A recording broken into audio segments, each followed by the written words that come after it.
नमस्कार दर्शक बंधु आमी श्री प्रदीप आज के একটা নতুন জিনিস আপনাদের দেখাতে চলেছি। জিনিসটা হচ্ছে প্রচুর লোক আমার কাছে আসেন যে দাদা আমি অমুক ব্যক্তির কাছে এত টাকা পাই, সে আমার টাকা ফেরত দিচ্ছে না এবং প্রচুর টাকা আমার আটকে গেছে। ধরুন প্রমোটিং করতেন, প্রমোটিংটা ইনকমপ্লিট, প্রচুর টাকা আটকে গেছে। কোনো ব্যবসা করতেন, কোনো লোকের কাছে প্রচুর টাকা আটকে গেছে, বাড়িতে একদম শান্তি পাচ্ছেন না, 24 ঘন্টা বাড়ির মধ্যে অশান্তি, পাওনাদার ঘুরছে।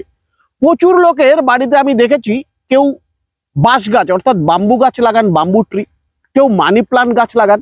এই যে আমি আপনাদের একটা গাছ দেখাচ্ছি, ভালো করে দেখুন এই লতাটাকে।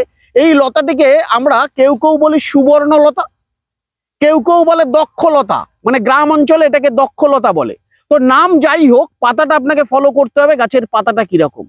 এই রকম একটি গাছ নার্সারি থেকে এনে যেভাবে মানি প্লান্ট গাছকে ঘরে আপনি বাইয়ে দেন, ঠিক বাড়ির উত্তর পূর্ব কোণায় এইরকম একটি গাছকে আপনি বাইয়ে দিন এবং প্রত্যেক দিন স্নান করে উঠে তুলসী গাছের গোড়ায় যেমন জল ঢালেন, আপনার মনের সংকল্প করে এই গাছের গোড়ায় জল ঢালুন।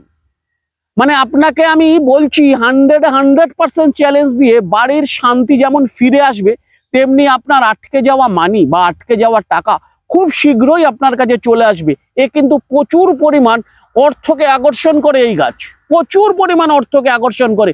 আপনি যদি এই গাছকে বাড়িতে রাখতে পারেন, আপনার জীবনে কোনো অর্থ অভাব হবে না দর্শক বন্ধু। তাই আর দেরি না করে যারা এই ধরনের সমস্যার মধ্যে আছেন, ওই China tree, China bamboo, money plant এসব গাছকে রেখে আপনি এই ধরনের একটি গাছকে লাগান। দেখুন বাড়িতে সুখ, শান্তি এবং বাড়ির মধ্যে একটি পজিটিভ ঊর্জা, নেগেটিভ ঊর্জাকে দূর করে পজিটিভ ঊর্জা, বাস্তুকে ঠিক রাখতে এই গাছ কিন্তু অপরিসীম দর্শক বন্ধু। তাই আর দেরি না করে অবশ্যই এই ধরনের একটি গাছকে বাড়ির মধ্যে আপনি রোপণ করুন। যাই হোক দর্শক বন্ধু, সুস্থ থাকুন, ভালো থাকুন, জয় মহাকাল।